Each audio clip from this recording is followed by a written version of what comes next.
Well, hello everyone, and welcome to Boris Ospasky's live streaming chess game for today. I did a little video last night before I left home. Last night was my first ever involvement in a real chess match, so I was pretty excited, but also pretty nervous at the same time because I didn't quite know what was going to be happening.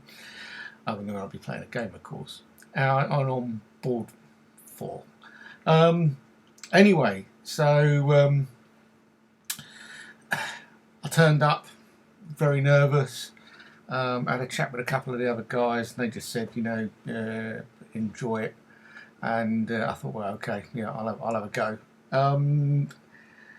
I didn't know who I was playing, didn't know anything about them, and they paired me up with this young girl, about 20 years old, I suppose, around that age, I suppose. I just happened to comment to one of the other guys flippantly, she looks good, and they said, don't worry, she is. So I thought, oh, that's brilliant. So anyway, I just sort of tried to clear my head, and I thought back to the game that Yoza did that the BYP featured when he played his Grandmaster game, when he realised he was playing a Grandmaster and he walked round and tried to clear his head before he sat down to play. So I was thinking about that before I sat down to play, and I just thought, right, just try and play your best and do the best you can. So I'm going to run through the game. I'm going to try and go through the moves as I saw them, and try and explain my thoughts for some of the moves that I played. And then when we've finished, I'll tell you the last bit about the game, which was a little bit revealing. I was really quite surprised at the end. So without any further ado, we'll get on the game. So I ended up on being put on board 4 and having to play the black pieces as if I wasn't already at a disadvantage. So my opponent opened with d4, and I promptly played d5. I was so nervous at this point. These games are played on an hour and a quarter for 30 moves, hour and a quarter each for 30 moves. And after the first move, I forgot to reset the clock. Only that set a bit of a theme throughout the whole game because I did it a number of times. So she was playing on my time, and my time was running away, and I'm sat there looking at the board, not realising that the clock's still running on my time. And of course, I found out afterwards that no player is obliged to tell you that you haven't turned your clock off. So that was the first mistake of the day. So I'm sat there, thinking, what should I do? And my clock's running away. Anyway, she nodded at me, and I thought, oh blimey, and I clicked the clock for the first time. But that was just one of, I don't know, I lost count the amount of times I forgot to do it. So anyway, she followed up with knight f3, and I was seriously thinking here, do I play g6, knight g6, which is probably the best move, but me being me, I played knight c6. Okay, when I put this through the analysis, it didn't very good reading for black actually, but anyway, that doesn't matter. I mean, I'm just trying to do my best. So anyway, I played knight c6, and I played that thinking about what I was looking to do was play e5. So that was my thinking that was my reason for playing that move. She came out with e3, obviously defending d4. I had a little think about this, and I'd noticed that it opened up the long diagonal for a light squared bishop, and I sat there and thought about this for a minute or so, and I thought, right, okay, is she going to stick a bishop on b5? and I thought, right, okay, let's not let that happen. So preempting that move, I played a6, which I think took her a little bit by surprise. But that was my thinking there, was to stop bishop c5, because I could see that coming. But also in the back of my mind was one of Jose's comments about not swapping a bishop for a knight. So I was thinking, would she play b5 and pressure the knight, or would she not? Anyway, she played bishop d3, which was the move she told me afterwards that she was going to play anyway. So a6, really, I should have waited until she played b5. So I really sort of wasted a move there.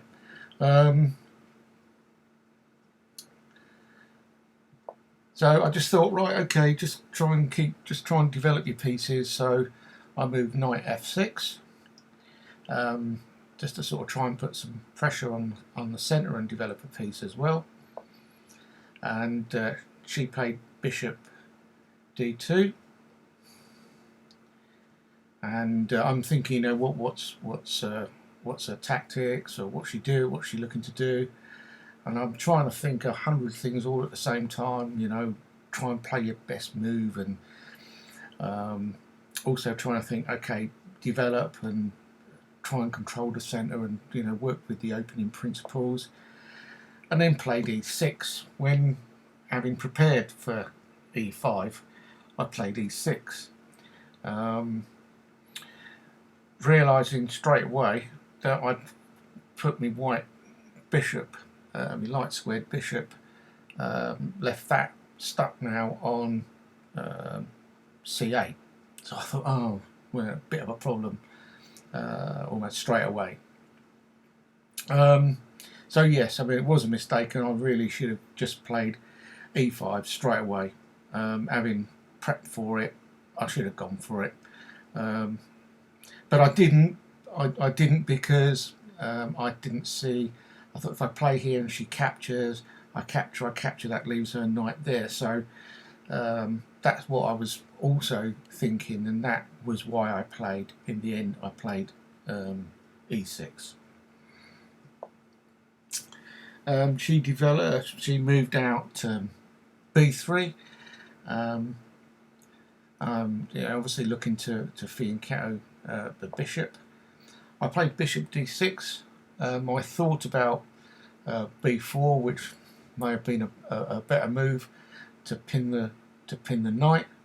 But I thought, well, if I play there, I'm just going to be forced to move anyway, because she's just probably going to play c3, which means I'm going to have to retreat the bishop, and it means another move on the bishop, and I'd already lost a move over here. So that's why I didn't go for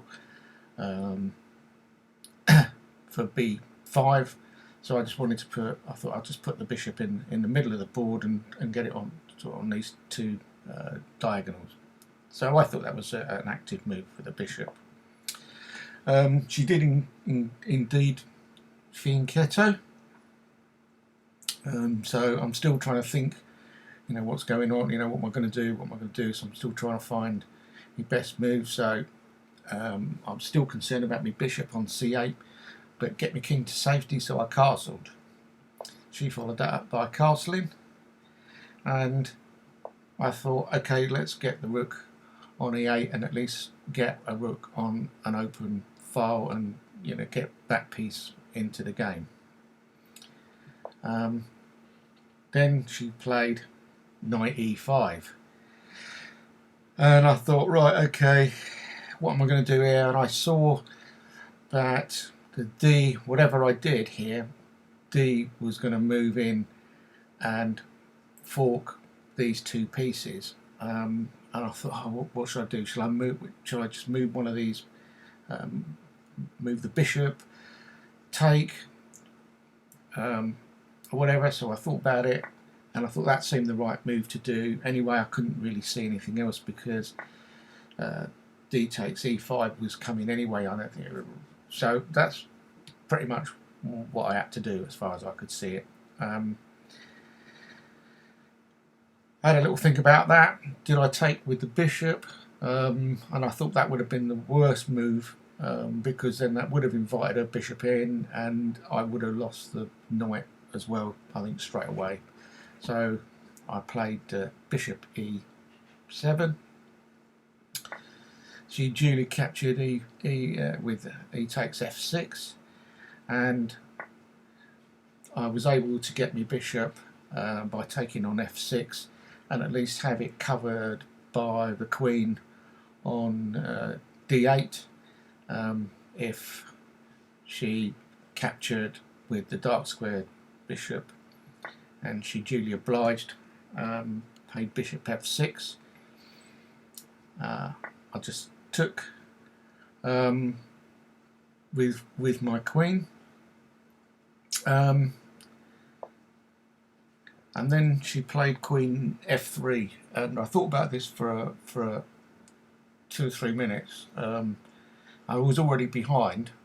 I knew I was already at disadvantage here, and the last thing I wanted to do was trade off the queens at this stage. So I thought, I've got to try and find a way to do something here. My light squared bishop is still stuck.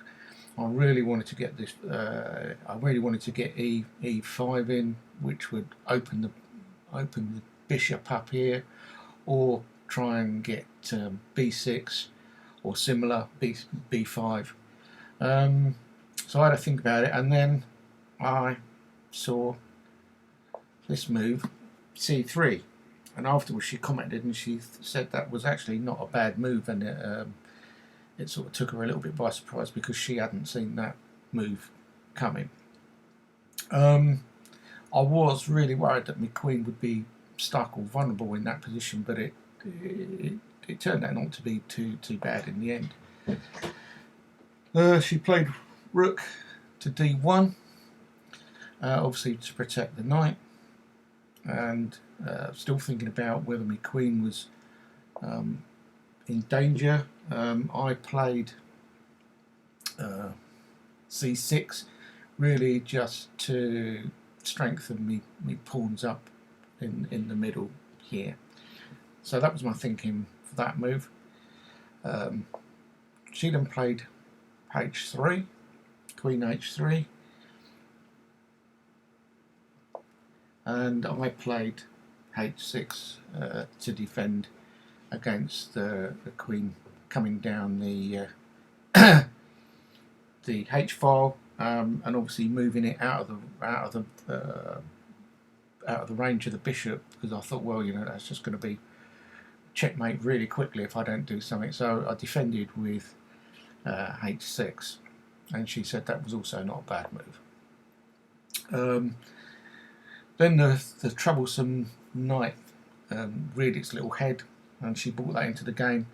Played f3, so she's all developed and she's ahead, and now her knight's active. My bishop's still stuck, so I'm thinking, what do I do now?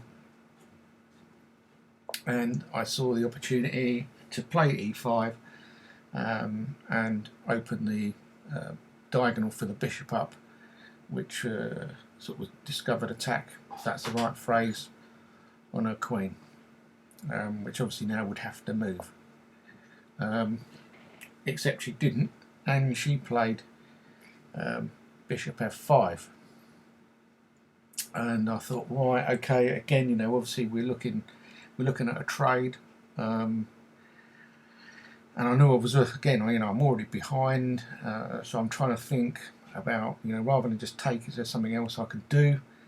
And I played bishop e6, because at least if I was going to lose the bishop, I'd be able to cover it with the rook, which would be covered by the f pawn, so I wouldn't lose on that particular exchange.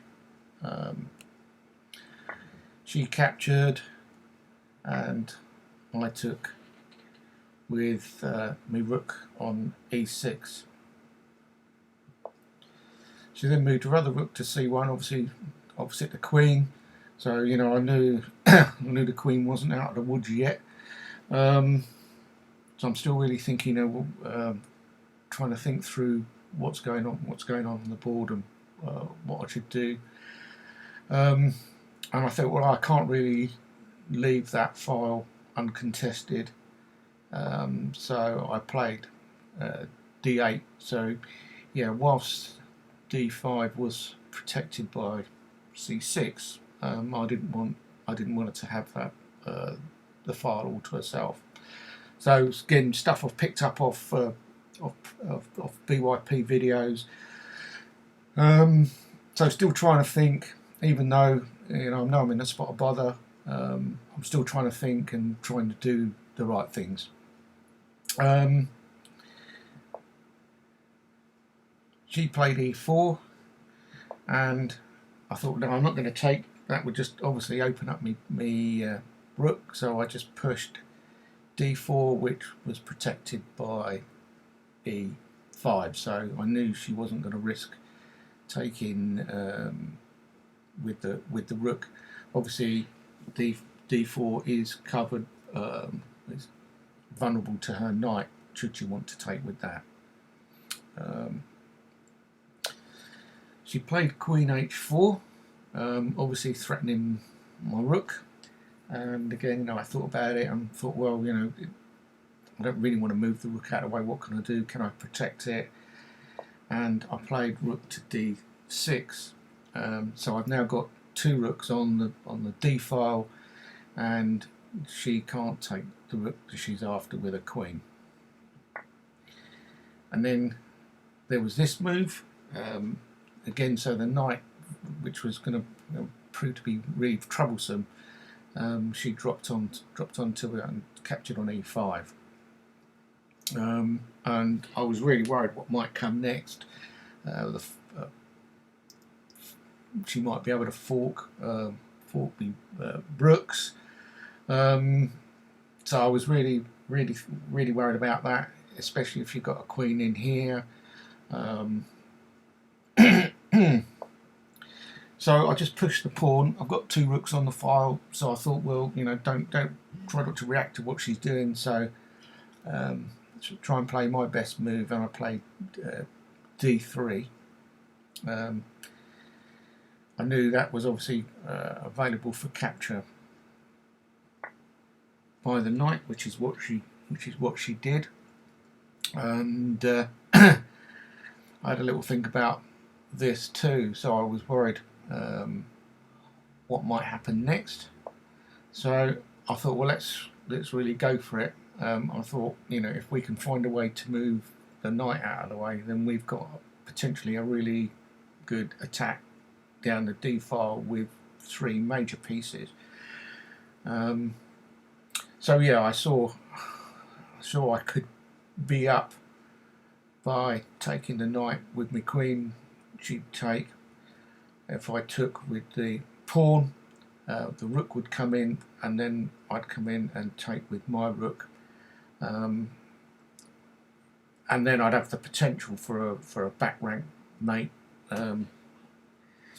So that was my thing. That was my thinking for there, and thinking, okay, if I can just do that, that's what I was going to try and do.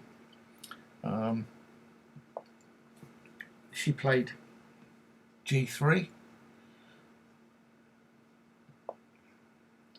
And at this point, I realised that the f2 square looked quite weak, and the pawn was pinned to the queen. Well, once I'd moved the queen, I realised that the pawn was pinned to the king as well. So I just thought, right, okay, well, the opportunity's there to attack the pinned piece, and I could also stick the rook in. I know it's on the same diagonal as the other rook, but there's no way she could capture with a queen, so I knew it was a safe move. And she sat this and thought for quite some time here, and I think this was probably her longest think of the game, if I remember rightly.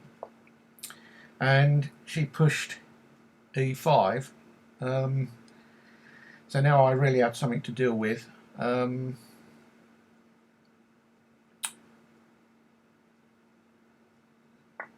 So I thought, okay, let's see what we can do.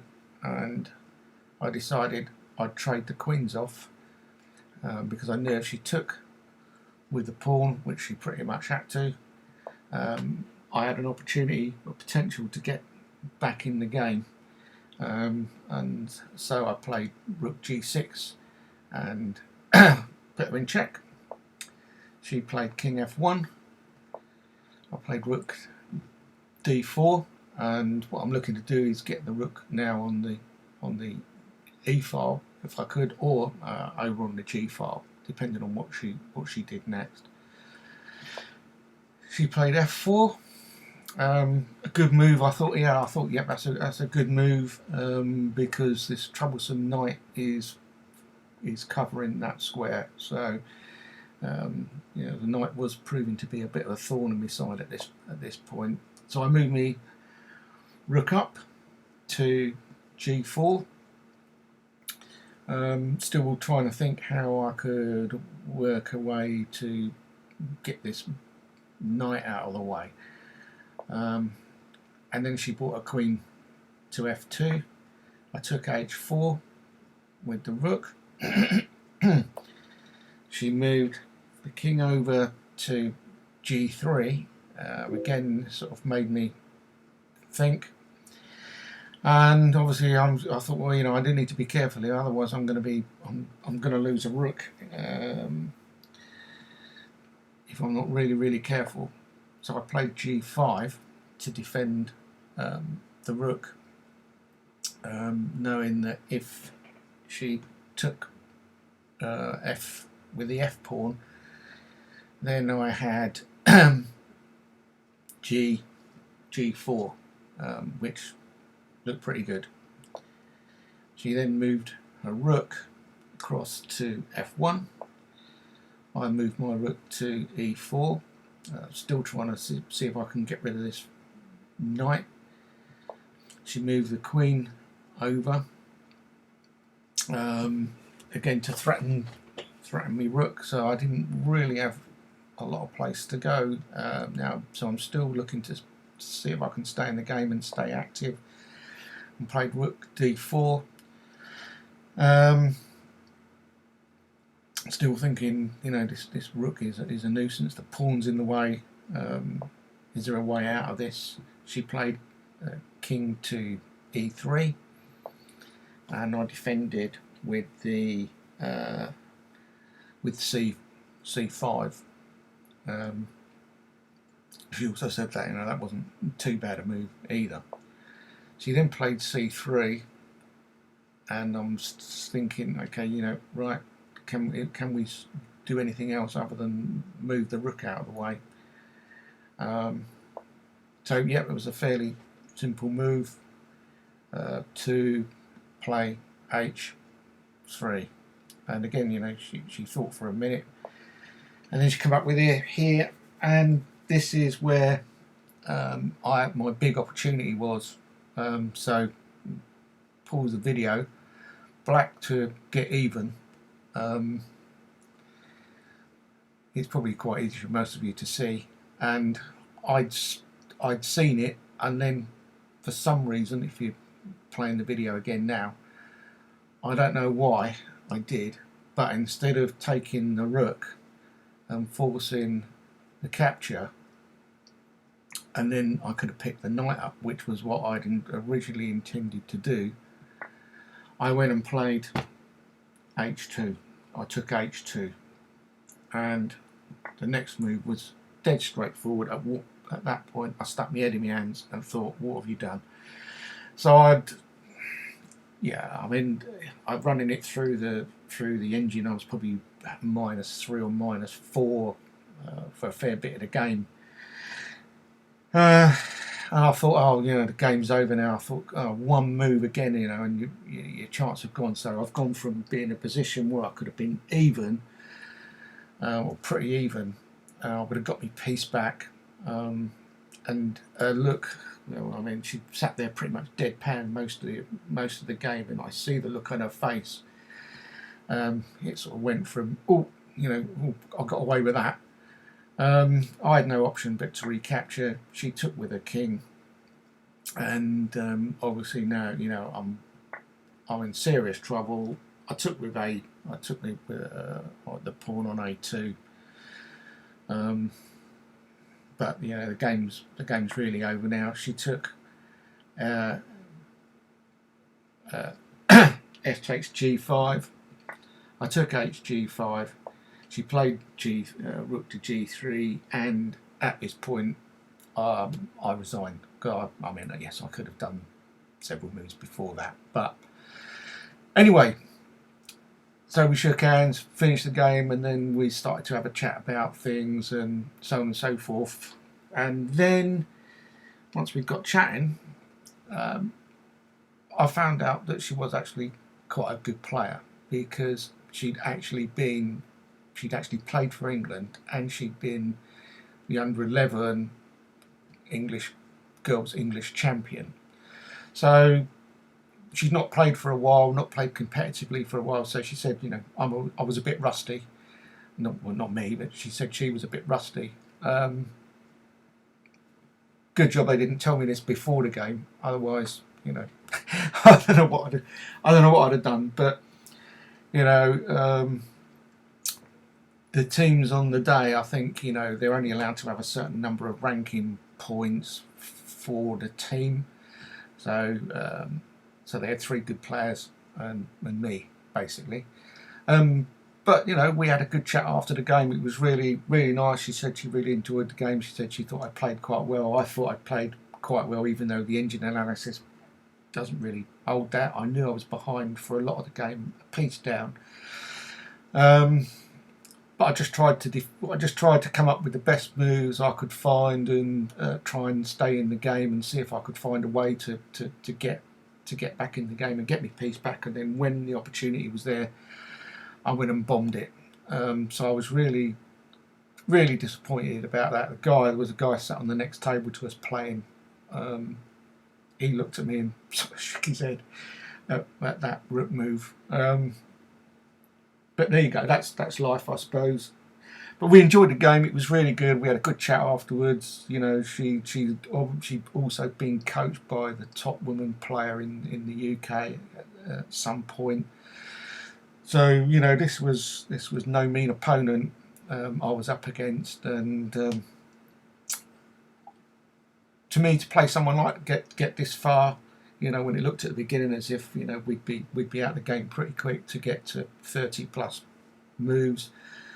I thought, yeah, I thought it was okay, and to me, it felt like a bit of a win, and I thought I played reasonably well. Yes, there's a few mistakes in there, obviously. A6 was a mistake. You know, there are others. If you want to run this through the engine yourselves, you can. But for a first live game, I really enjoyed it. It was a pleasure to play her, and I'm looking forward to the next game. So there you go. Thanks very much for watching. Do post any comments. I don't know if anyone's commented. I'll just have a look whilst I think about it on it. Oh, Akamanzia said something. Oh, but he's deleted what he put, so I don't know what he put there. Okay, so we've had a couple of viewers, which is really good. I'm pleased about that. So if you've got any comments you want to make, you know, just drop them on there, and I'll reply to the to the comments when I get around to it. So I'm going to sign off now. Thanks very much indeed. We should be next up on Monday night. I'm playing another BYP player. Strides, we played. That's the plan anyway. We've played, I don't know, 20 something games, or nearly 30 games I think we played. And the Dirty Rats. Sorry, Professor, I'm going to nick that one for this moment. But yeah, he's ahead. I think about 3 games at the moment. He's been playing really, really well. So I don't know what he's been eating or what he's been drinking, but he's doing really well. He's given me a couple of good idings. So I'm hoping I can reverse that trend on Monday night. So that's the plan for 7 o'clock UK time Monday night, is for us to to kick off to do the next live game. Thanks very much again for tuning in.